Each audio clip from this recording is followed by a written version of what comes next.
Hello and welcome everyone to the after party for Zone 2 of the Dirt Racing series. And this is going to be open to all categories. Should be a really good event. It's just a short, punchy course. It's individual competition and all categories are starting together, so it's going to be really interesting. It's not too long to go to the start, so I'll just try and get some information up on your screen. Just go over the course very quickly for you. Hopefully that'll come up now. There we go. Just put it full screen for ease. Using Zwift Insider, thanks very much to Eric for those helpful guides on here. So the course is quite short.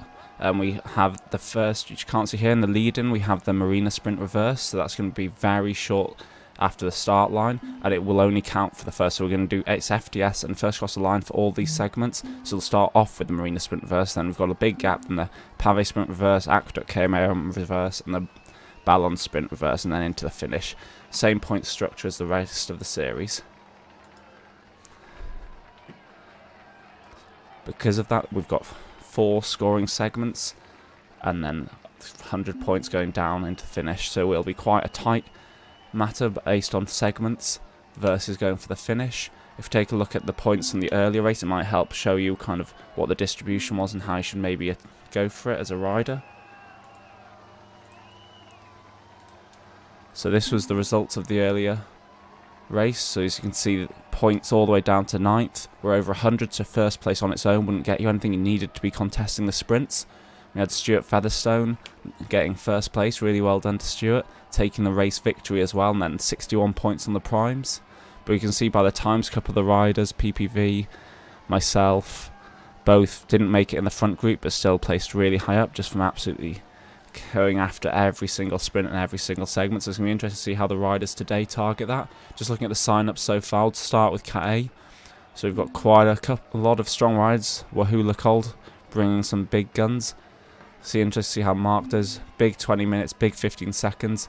Should be one of the favourites to take it overall. We've got Patrick Molnar, really experienced rider. Blomqvist and Verma from ESRT, both really experienced riders. Should be able to do some damage. They time everything well. And then we've got Tiago. He'll do very well at drafting for dirt. Might not be as competitive on some of the sprints, but he always gets himself in the right place. I wouldn't be surprised to see him up there. Just nip through some of the others. Having a look at Cat B. I think Graham will be very strong here. So will Snowy, both really good sprinters, experienced riders. And between the two of them, I suspect, about to pick, Snowy might take the win on the flatter course. Just he'll be able to get that little bit more draft. But it's a really strong field all the way back. Have a quick sort by 15 seconds to see. You know, they're both up there. Arwell Owens, another strong rider for Rhino, putting out monstrous numbers all across the board. One to watch out for. Kevin Hamer, one of the guys who organised the series, doing really well last week.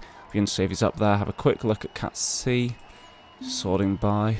Might be quite difficult to follow everyone, especially if they split off, but Dickinson seems to be one to watch out for with his sprint numbers.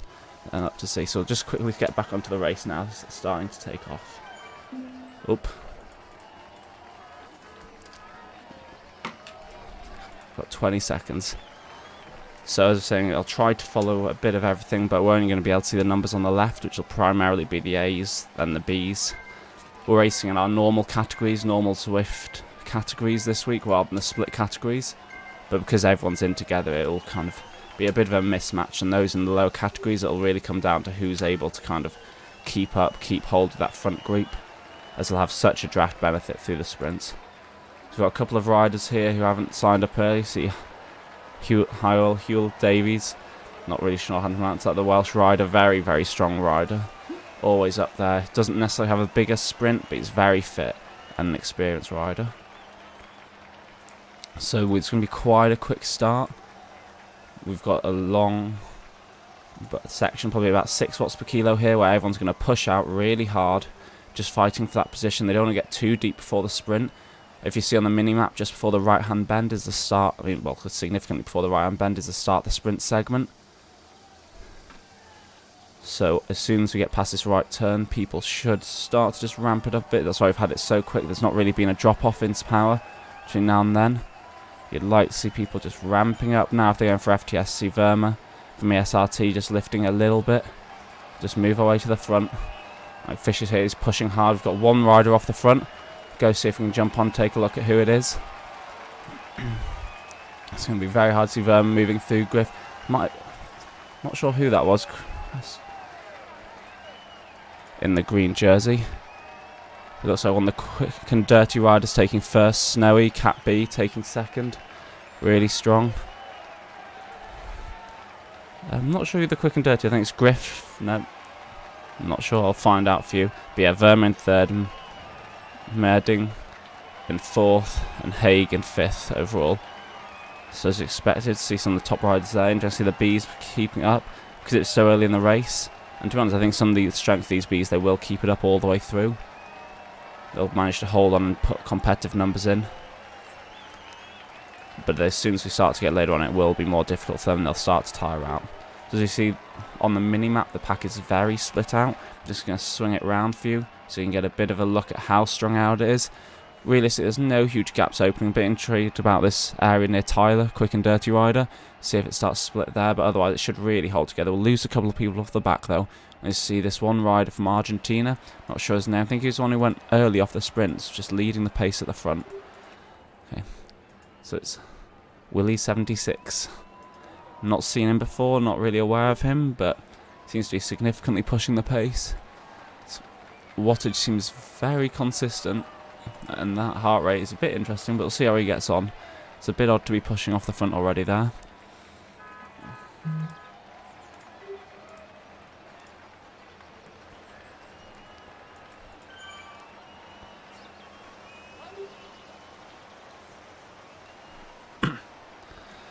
Okay, so he's one of the HISP riders, Willie76. There's another HISP rider, I think, who was off the front early for the sprint. Not sure which one. Might have been Willie's got an 14.8 watt per kilo sprint. Decent numbers. If he went all in there, he probably could have gone off, got some foul points. Realistically, though, with 4 segments, you're going to be looking at FTS primarily, especially if you can get first for that 20 bonus.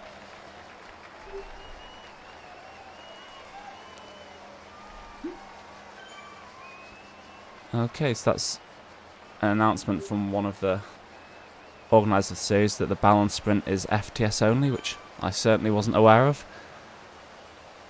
In hindsight, that would have probably helped earlier, as I definitely went a little bit too hard there and blew myself up slightly.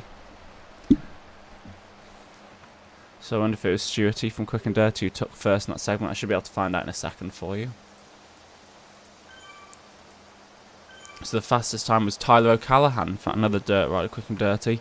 Snowy Pruitt, Verma, SRT, Fish from Dirt, Signs from TZH, Mad Ting, Wahoo Cole, and a couple through. So it's an interesting mix of A's and B's in there, primarily the A's as you'd expect, but strong throughout.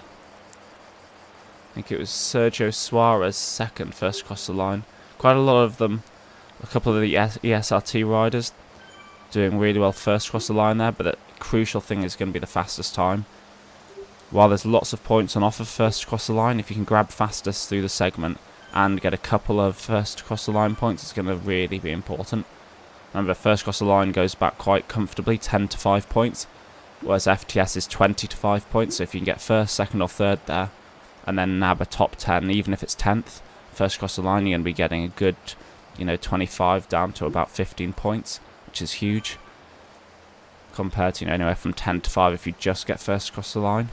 And with this field, people are a bit more nervous. You saw it earlier. Riders don't necessarily want to commit hard. They want to save themselves a bit more for the finish, not risk getting dropped. So FTS is definitely achievable. You don't even need to go that early for it.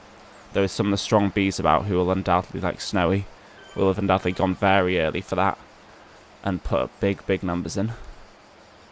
So you see there's a bit of a split on the mini-map. We've lost a couple of Bs, but I presume it's going to be primarily some C riders back there. So you can tell with the number of riders, 275 starting, it's going to be quite hard to get through this. Having a look back, a couple of solo riders, tough to see. Including Iron, which is a bit of a loss. Hopefully he'd have liked to keep up with that. But you see there is a significant group back here. Does seem like it's only the B's and C's here. Ah, there we go. So as we go back, just for those who aren't aware, Zwift only shows 100 riders at a time. So you can see one of these C riders has managed to stick with this group, which is a pretty much solely B riders. 1A, I think, just being caught up in the white shirt there. So that C rider Davo is going to have a very strong performance if he can keep away. But see, we've got a couple of these riders, C's behind, just chasing it down, putting in big numbers. Really strong from Hickey. I think it's Win Miller from Dirty Hydra using his aero there. I mean, for the C's especially, it's going to be so important to be in as high a group up as possible. And a big group, especially for those finish points. If you can get a group and no one else in, like the one we saw earlier, he's going to be flying and easily taking first. So it's really important these guys have closed it down, even if it does cost an aero. I may not have mentioned it, but getting arrows at every single banner. So again, if you're going to get dropped, probably worth using an arrow. Otherwise, you want to save them off those segments, see if you can score some points. But really strong there from some of the C's chasing down that group. Just going a bit further back, see there's still some B's back here which might help pull things together. And the group sizes aren't too different, although the group ahead's just a bit stronger. If we go back another, we've got Gimli from Herd. Seems to be the highest up D. He's got a bit of a gap, 5 seconds over another group of D's. It's going to be a good position there for them. So we'll just swap it back to the front group again. Keep an eye, we do have a long flat section here. There shouldn't be too much going on. But again, you can never be totally sure. People like to attack, they like to push off the front. And just try things different. It's unlikely that any attack's going to get away here.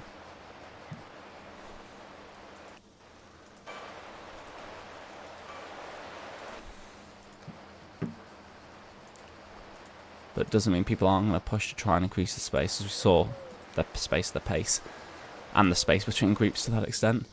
We saw it a bit earlier, some of the top riders were kind of pushing themselves really hard, repeatedly attacking off the front, and they blew up, whether they were doing that for their teammates or just wanted to make it a bit more interesting. Certainly helped lift the pace of the group, so a lot of riders were averaging far more than they'd like. So currently we've got 2 riders off the front, just see if we can get across to them. See who it is. As I said, it's very unlikely they're going to stick away, but they just cause that group pace to be a little bit higher, which in turn will hurt the Bs. So it's Davies from Wahula Col, as expected, one of the real strong Premier Division riders. Very fit guy. Puts out decent numbers regularly in all races. He always wants to attack and just make things interesting, while I'm just sitting in for a pedestrian race and a sprint finish. But it's interesting, we've got one of the Bs, Van Urk, from low equipped stages, which is good to see, trying to mix it up. I suspect that this isn't going to be the best of moves for him, as I'll be amazed if this sticks. Though Davies is constantly pushing 6 watts per kilo, which he can hold. He could probably hold that all the way, or very close to all the way to the finish. But again, it's only taking 2 seconds or so out of the group. There's regularly people at the front of the group just pushing 4.5 watts per kilo. And that's going to keep the group pace much higher than just solo ride doing 6. Especially if we start to get up to 5 or so, or someone tries to bridge. So remember, at 2 second gap, someone doing, 20 seconds at their 1 minute pace could easily bridge this gap. No one really is interested in it. They don't think it's going to stay away. Otherwise, you see a lot more attacks off the front trying to compete with this, or get on their wheels. Most people are just happy. Just let them sit off the front, do a bit more damage to themselves than they necessarily need to do. See Broberg from the SRT trying to go across now. Not quite sure what he's going to achieve with this. He's only doing 6.5. He'll make it, but he could jump it a lot quicker. It just kind of encourages people to start chasing down. See the numbers behind just getting a little bit higher. As soon as we get 2 or 3 decent riders pushing towards the front, then we start to really see people going for it. There's a bit of a drop out for Broberg. Not quite sure what happened then. That was definitely the last thing he wanted. He's going to start to get swallowed up by the group a little bit again. He's just in no man's land.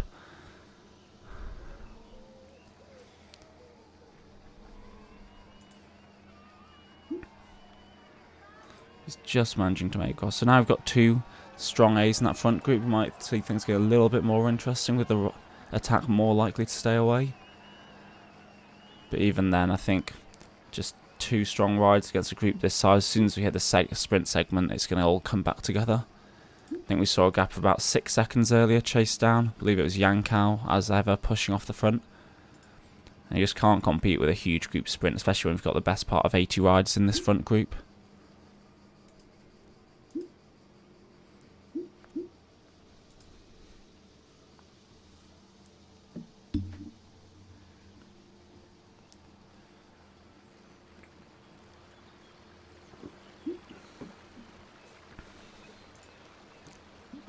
As you see from Broberg's had to hold a significant number of watts per kilos and watts for him. Oh, he keeps having these little dropouts. Not really sure what the intention is here. Whether that's just an accidental thing, an issue with his trainer. But he's really hurting his chances here. He's starting to just open up the gap all over again. But he's been holding, you know, these kind of numbers for the past minute and a half.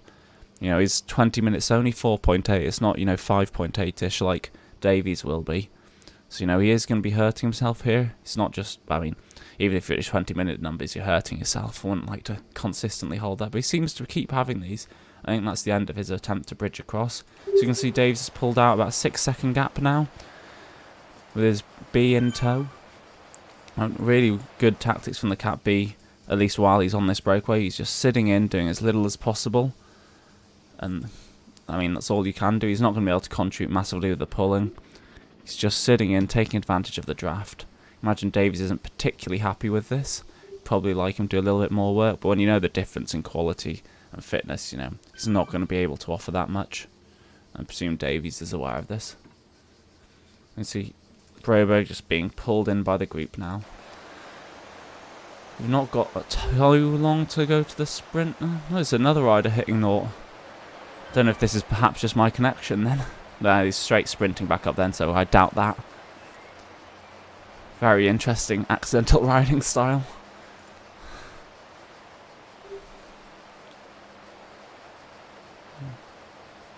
Certainly isn't very consistent, and that'll definitely help him in the future if he can just keep his watts a little bit more consistent. See a couple of riders, the gap's still at 6 seconds. I suspect Davies and Van Aert will probably get first across the line through the sprint segment coming up, but be caught up very quickly afterwards. Question is, how much damage will this done to Van Aert? Just trying to find some information on him, see how strong he is. Recognise him before, so he's probably a decent rider, but I can't imagine at the moment he's doing much below threshold.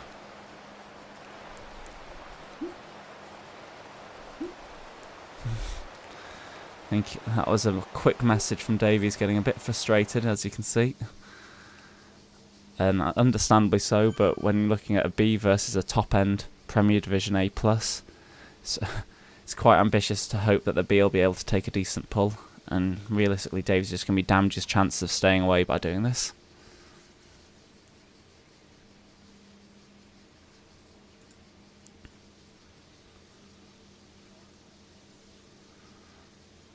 So yeah, currently Van Aert's averaging 4.3, 380 watts. With a PB of 4.1, so he's definitely going to be in the bin at the moment. Really struggling. But fair play to him, he took the pull, he stepped up to help this stay away. It's a very bold move to make though this early in the race, just to grab a couple of first across the line points. So there's no chance they're going to be getting FTS just with the two of them. So as we come towards the segment, we're just going to swap back, have a look at some of the sprinters. And see who's willing to go for this.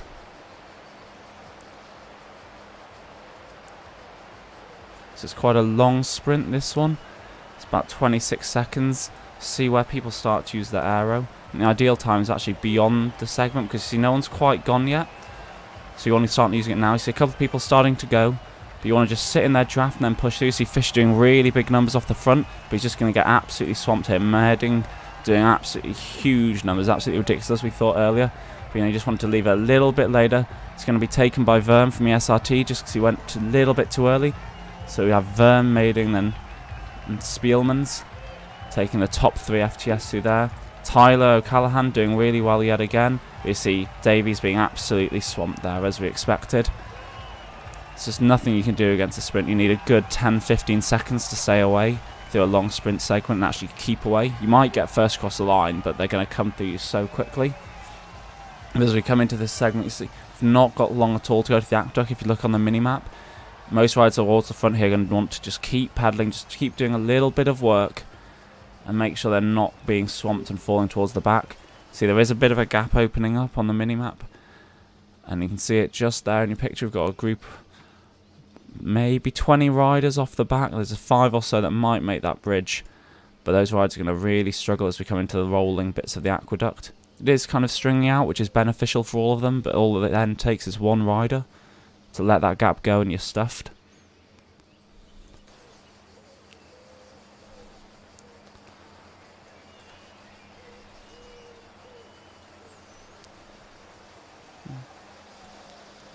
So as we come through this section, what you want to watch out for, these left-hand bends. After each left-hand bend, there's an incline of some kind, not necessarily anything to really break up the group, but enough to do a bit of damage. Then through the right-hand bends, it flattens out. You just want to ease off.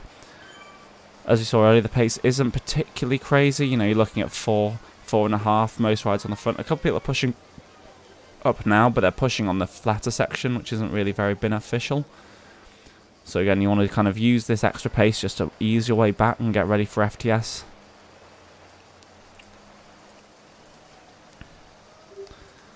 So again, we've got a couple too many rides towards the front. Can be some big guys just sitting back and accelerating through here. It's a very, very early use of an aero from Diaz of Wahula Cole. Not the move he should have made or wants to make, as people are just going to start flying through him now. As you see, there we go. Again, quite a lot of people using their aero very, very early. And Diaz is having to push really hard to try and get back on now. He might have played it well, but that'll be down to pure numbers from him. As you see him mating again, taking it quite comfortably. Davies won't catch up before the line. Having a look back, we've got quite a long stretch out bit now. See Tyler again doing quite well. Verm, ESRT, doing well. And look, Van Wyn seems to be the first B up the road. But that front group probably won't stay. Oh, we are losing gaps, but people are pushing through quite quickly. I suspect that front group won't stay away. We're going to come back together. Have Travato from Watt Fabric make it in. Healy Unterhuber from Talent Fry, former KC rider. Very strong, always up there. Great TT'er. That's really interesting to see. I haven't come across any of those sprinters from Cat B, like Snowy, etc. So they must have had a rough time with that segment, or be kind of out on a limb after it. But you see the groups are very broken up now. We have got a flatter restful section coming up. It is actually very, very flat after this for a second once we get through this downhill. But through the downhill, the group paces just splinter it apart. As you can see, we've got one strong lead group, which is what tends to happen, and then lots of little splintered groups behind, as you get a variety of efforts. One of the big problems is once you've gone over, everyone's giving it 100% to stay with that lead group. So after you've dropped, you know, everyone's going to be dropped in groups of where their limit is, and they're not easily able to close it.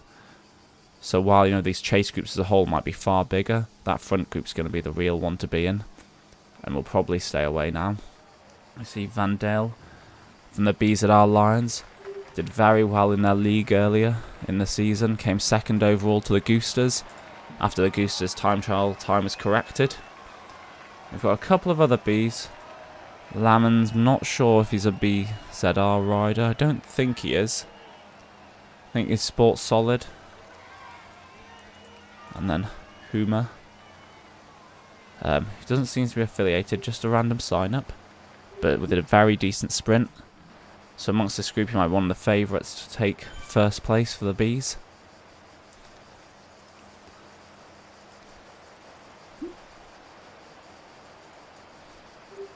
One thing, no, we do have quite a few Bs actually competing in A. So that was the likes of Snowy, who is a B, competing in A. Kevin Hamer, Eric Hellstrom, Colin, and Alan Georgiou Park, all Bs competing in A, possibly for the ranking points. Molinari, another one, perpetual B, always there or thereabouts in scratch racing, but it's never seemed to have really taken off doing some of the more team-based events. So there are some Bs still about, racing in the categories, but in the actual B event, looks like we're down to just a few of them left in this front group.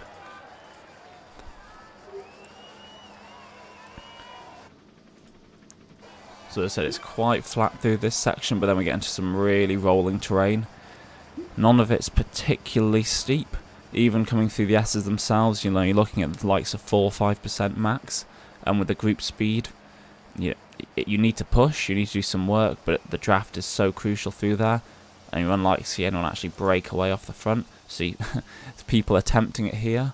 McCarthy from Velocio, Humpton from Team Electric Spirit. A great team founded semi-recently. Put on a couple of really good series, especially around the ZRL. And really recommend trying some of them out.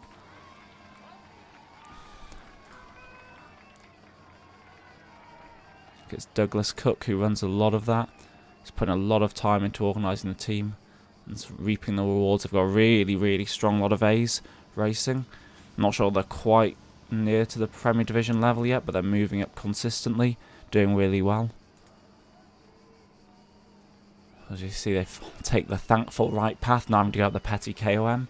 One of my least favourite climbs. Pretty much dead on 5 minutes for a strong Cat B ride, low Cat A. Just an absolutely brutal test. You see this front group's going a little bit quicker than the attack before with Davies. Pushing around 7. We've got 3 strong A's here, so they can all take it in turns rather than just keeping a consistent 20-minute pace. So one little reminder that it is FTS only for the sprint that's coming up. Presumably these guys are just going to go for FTS for the sprint. They've only got a 2-second gap at the moment, as you can see there. I don't think they'll even be enough to stay the way through the sprint, to be honest. But whether they're trying to go long, as we said, it's FTS only. Maybe they forgot about it. Or maybe they're just following an attack up the road. But individually, that's probably not the best move for them. You see people starting to ramp it up over this hill. It's important that we go early before the hill, just so you can carry the speed over. See, Snowy went a little bit late there, got caught out in turn. He's going to probably move through strongly, but you know, the likes of Tyler, Verma, Hellstrom already well gone. No way people are going to catch them. They broke the 5-meter gap as well. And they just managed to come through those breakaways, so they're going to be taking first cross the line points as well. Really important. See then the group just passing through. So Tyler taking FTS, they've second, Hellstrom third. Davies 5th, strong again. And Spielman's in 4th. Griff again from Dirt in 6th, doing well. You see again, it's just spread out. It's just making everyone just do some work. That's why I always say it's really important just to give it a shot, the sprints. You know, you don't have to commit all in like some of us do. You don't necessarily have to fully, you know, try and win points, but you need to put in a big effort. And doing a little kick, you know, 8-9 watts per kilo, will make a big, big difference in your position, how much work you have to do afterwards.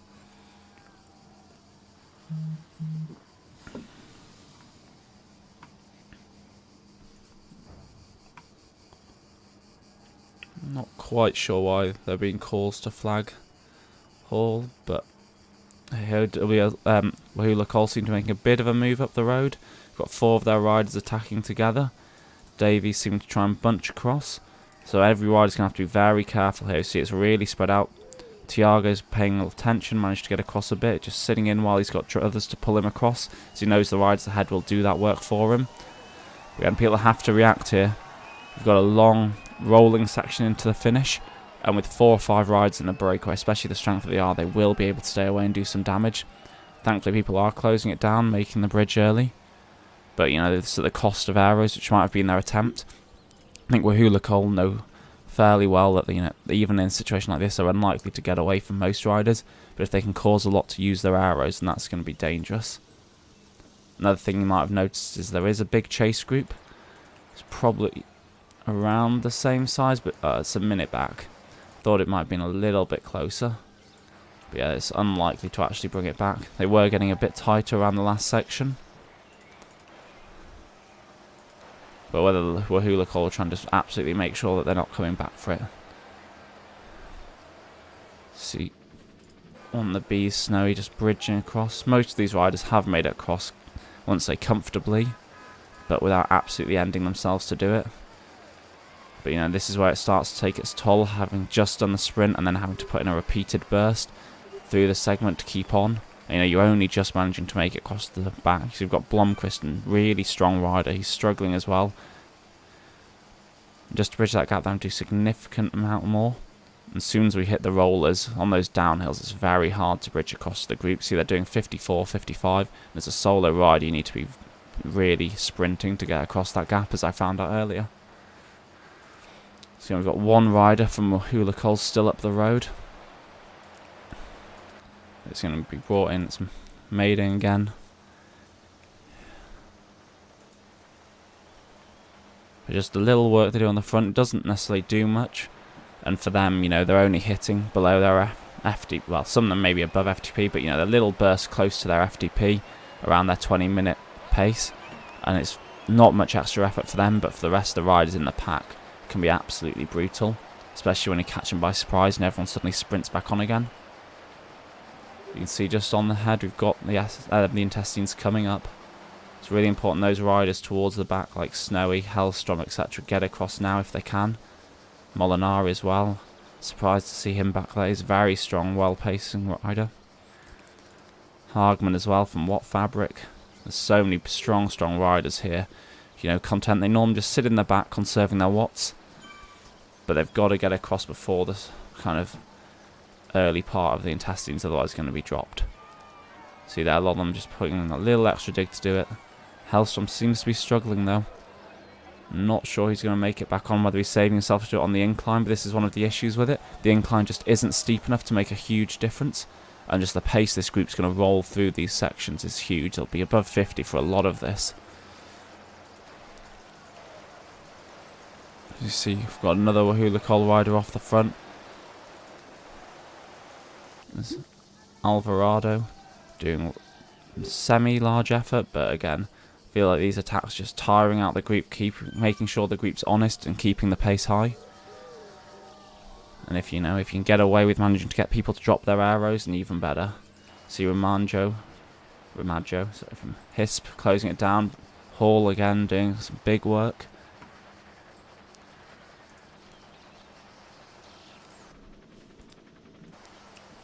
If we're going to finish though, if the likes of these Wahula Col riders, Blomqvist, Maiding from Wahula Col itself, Blomqvist and the SRT guy, can keep up.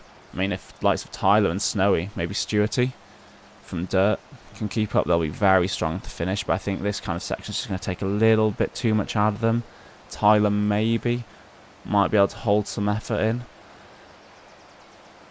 But, you know, it's about not hitting your limit through this section, taking the rest while you can, having a good position. Because as you start to fall back, as we see some of the riders have done, then it's just game over. You can't make it back on, as I found earlier. You've got to keep tight. And these climbs aren't big enough to really give you the advantage if you start sprinting. See Snow putting in a big dig to get back on. Really well done, Tim. Exactly what he needed to do in that situation. There are essentially 3 main sections to this. We're just coming to the peak of the middle section. So we're left with one little climb afterwards. But yeah, we've just got to be careful going into this downhill. The gap can easily open up as we get above 50 again. You've got to be very cautious. Some people start to try and super tuck. And if you don't time it right, so you know having to push 6-7 watts per kilo there to keep on. If you don't time the super tuck right, you get caught out while getting into it. That could be race over again. See, not sure that was the best move for Snow. He was just making it back on, but if he feels like he's blown, far better to use the arrow, keep in. Well, that might have been an accidental click. Who knows? But you know, he's out without an arrow now, and that's going to cost him severely into the finish with a group this size.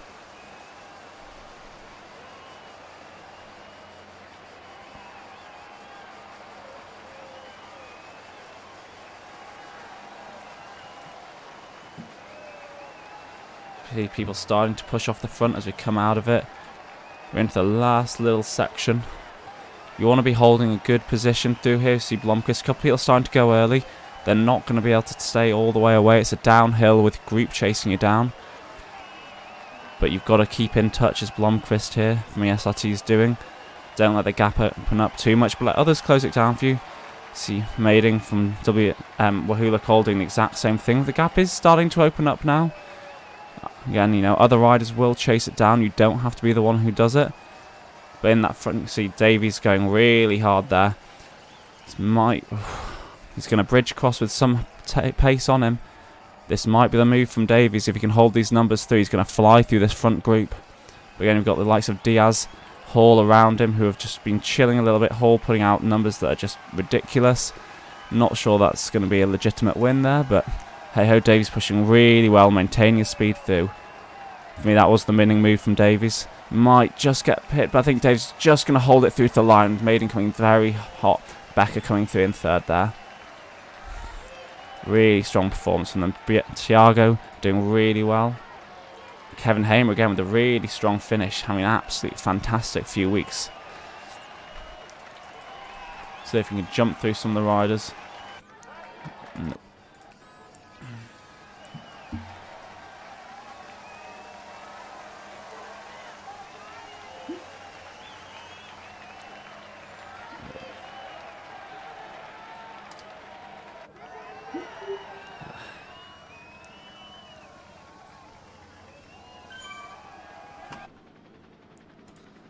See if we can take a look at some of the other categories.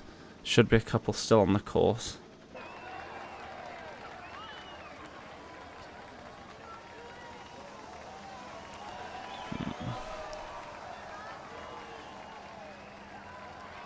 So it was that move early. People just needed to kind of keep on it. There we go.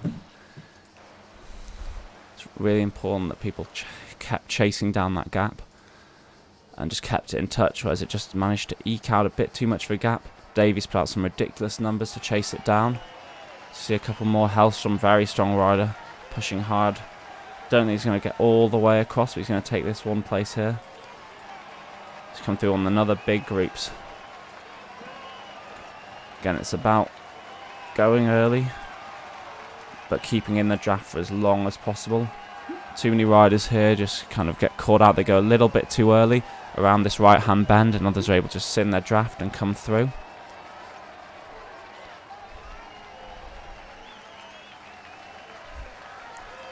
The move is just after that kind of right-hand corner, going really hard, coming through those who have gone earlier, pipping them on the line. But to do that, you've got to be in touch here.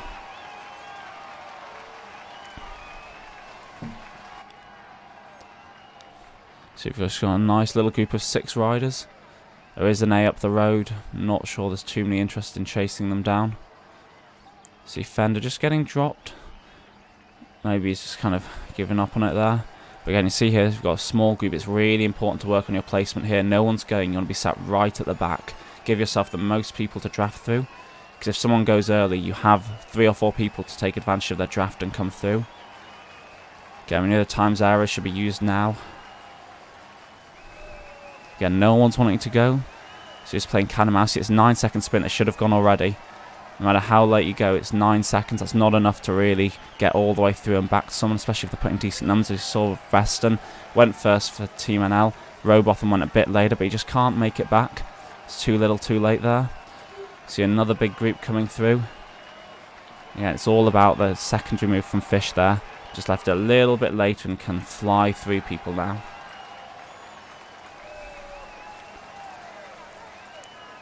See another group coming through the corner. So again, it's just those who have sat in just before going just before that corner and pushing through. If no one goes in a little group, you've got to move before that the second right-hand turn. And we've got a very early use of the arrow there. Another early use. Want to use it here. Again, no one's really doing much. They just want to sit in and then go now. They've got to go now. I think Caudry's going to take this. He just went at the right time. Got a couple people on his wheel, but they've left it a little bit too late. He's managed to open up that 5-meter gap to those behind him. Even Gunther coming through will probably not let them get through. They're pushing through hard, but he's going to take it there. So now we come back to the large. There were some C's earlier, which is great to see, but we're coming back to the main groups of them now. And with C Racing, they're unlikely to hit quite as high numbers on the sprints. They're able to kind of leave it that little bit late, especially if they have a bigger sprint comparatively. There's a couple of riders there with 11 watt per kilo sprints, 12 watt per kilo sprints. Even one with 14 who's come through a bit earlier. You know, it's really important for them kind of playing that. They're going to be going at lower speed, so a big sprint can make a bigger change in speed for them. So they can leave it that little bit later. See a couple people going very early. Yeah, they're putting out bigger numbers. No one's really responding to them, but those who have left it that bit further will probably come through here. See Alonso, I think, probably coming through. Dickinson doing quite well. He's putting out much bigger numbers, but again, he's one of those riders just left it a little bit later. He's just going to fly through those who went early. See Alonso coming through as well, as suspected.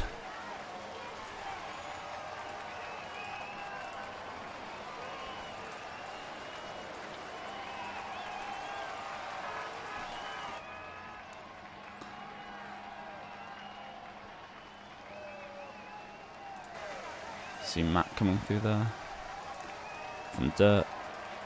Lots of riders Again, repeating the same thing all over again, but it is about just leaving it that little bit later here. Dropping back. I don't know if this might be the first D on the road. I think we have had one already.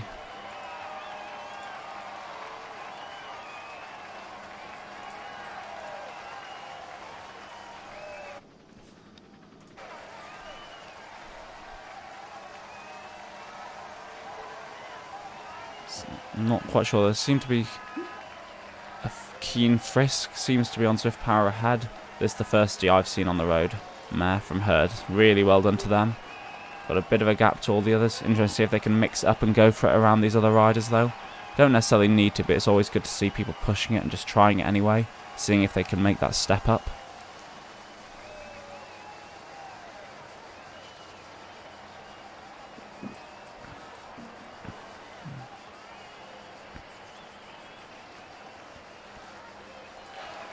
You can almost identify those who are better sprinters just by the position they're holding. Now you've got to be cautious, you've got to make sure you're carrying speed into it. But those who accidentally hit the front early, especially at low pace, are unlikely to be those top sprinters doing well. See one going quite early. See here we've got a couple of rides up the road, so actually the early attack is then feasible. We'll see how Madio does chase them down. I think that early attack, they haven't quite managed to maintain it all the way through to the next rider. But it's things like that you've got to pay attention to. If you've got someone up the road, that's essentially a little bit extra draft that you can take advantage of. Just come through with some more of the C's here. Very spread out first front few guys. Very late use there, Dan. You need to use a little bit earlier. You're not going to hit your top speed in time. See, taking others who used it far early, maybe a bit too early coming through there. Now, don't be worried about blowing up in that last second or two. It's all about having the highest top speed towards the line. If you hit the front with 10-20 meters to go, no one's going to come through. You're going to be flying through that front rider. So we've got a lot of solitary riders for now, and then another group, D's and C's. It's good to see people mixing up as ever. It's one of the nice things about mixed category racing. It can kind of encourage people to push up and through and reach the next category. We'll give them the confidence that, you know, that they have it. But equally, you can get people who can just then blow away the field. See with Fernandez here. Putting a little burst. Whether he's trying to go along, he's just going to sit up, as we see. Sitting up, relaxing again. Hopefully adjusting his position. He's doing the same as those riders around him, so there's not much benefit to doing more. That's what we see with a lot of riders. So many will just kind of keep pushing when there's no need to. Far better doing, like, it's essentially 30% less than those riders around you, other riders around you. Even here, you know, he's doing 4.4, those behind doing 2.5, and they're overtaking him because we're on a downhill, and they're benefiting massively from the draft at 50 kilometers an hour, 49. You know, it's not going to have killed him, but that extra work is just unnecessary. It's put him in a bad position. So you see Cook going. And it's a little bit too early. He's just eased again, reassessed his position. TBR seemed to push through. Not quite sure what that was. Again, Cook went a little bit again. But everyone's just kind of playing cat and mouse a bit here. No one's fully committing to the sprint. See people starting to go now. Fernandez right towards the back. He got into a good position there after his mess earlier. But might just make it all the way through the group as we see him just pipping Cook on the line. Good performance from both of them doing that. Oop. I think we might have lost it again there. There's only a couple more riders, so we'll probably leave it at that. Congratulations to everyone who did well there. It's a really tough course I found out earlier. Absolutely brutal if you get dropped. Well done for keeping at it, putting in that performance. Just try and take a look at the results that we have up so far. This is just going to be the overall the finish line standings, so it won't be the actual final point standings, which is what this is about. It's all well and good kind of coming first overall. It's a nice little bonus, but the idea of the series is that we're kind of about the other things, about the segments. We're not just all about that one-off who can get first. It's about who can make these repeated efforts, do these more interesting things, try breakaways, try something different. So that's what we like to see and reward riders who do so. Okay, so we'll just take a look at the results. So we've got this B Hall, riders called out a bit earlier, no heart rate, which is sad to see. Taking first for now, with no heart rate. I'm not sure if that will stand. Then we have Maiding in second, apologies for that. Can't quite see Davies. I'm not sure if he's been filtered out. We'll just take a look. Yep, so he's been filtered out for heart rate. I'm not quite sure why. Maybe he had an issue, he didn't mention something. I'm not sure why Hall's been left in. Either way, Maiding's taking second. I suspect he'll have taken the overall win, as he did really well on some of those segments. So kudos to him. Becker and Verma second and third and fourth. Coming back, Molinari first B home, I believe. Racing an A. Strong performance nonetheless. Take 8th. Tiago Barria in 12th, I suspect. Having a look at his watts per kilo, but really low. Beaten by Molinari, another experienced rider. I think Tiago will actually be a bit disappointed with that, with 4.2. It's one of the favourites for sitting back, doing absolutely nothing until it matters. Tyler, who did really well in that first segment, and a couple of the others, coming in 16th. He might have done quite well overall there with a lot of points early. We'll just push through the list a bit. See, it kind of got spread out towards the end to a couple of groups, a couple of people falling off, including Snow, I think just off the front group towards the end. Rasmussen as well. We've got a couple of little chase groups behind. Take a look up at the B. So we have Huma, solo rider again. I'm not sure what's going on with these heart rates, but taking first. Then Travato from Watt Fabric, then 2 BZR riders, as we talked about earlier, who did really well on points. So we might see them first overall. They did really well in the series, as mentioned, really strong to see. And we have Paul Robertson, a really nice result for him in 8th. One of the riders who's just always there or thereabouts. Won't necessarily be first in a race, won't necessarily pick up a ton of segment points, but he's always constantly picking them up, doing well, getting top 10 finishes, which is really impressive. It's kind of that intangible thing that you can't really measure. It's what race ranking tries to. You see likes of Stern, etc. No crazy numbers, but he always has a really strong race ranking. It goes to show, you know, they're just experienced, clever riders. So C's coming through. So you have Rob Hickey coming through in first. Wyn Miller from Dirty Hydra in second. Both, I think, they're close. No, they weren't in the front group, but doing very well there. And David Hawkins in third for a couple more dirt riders. Hopefully some of the D results come through. So it was Frisk from Hurd, and then Mayer from Hurd, taking first and second. Really well done to them. It's a very tough kind of course if you're on those Cap D riders, but as you see, heavy riders, so I'll have a bit more advantage on the flats over some of the others. Well done to them, and well done to everyone taking part in this. Thanks very much for coming along. Please join us for the next series.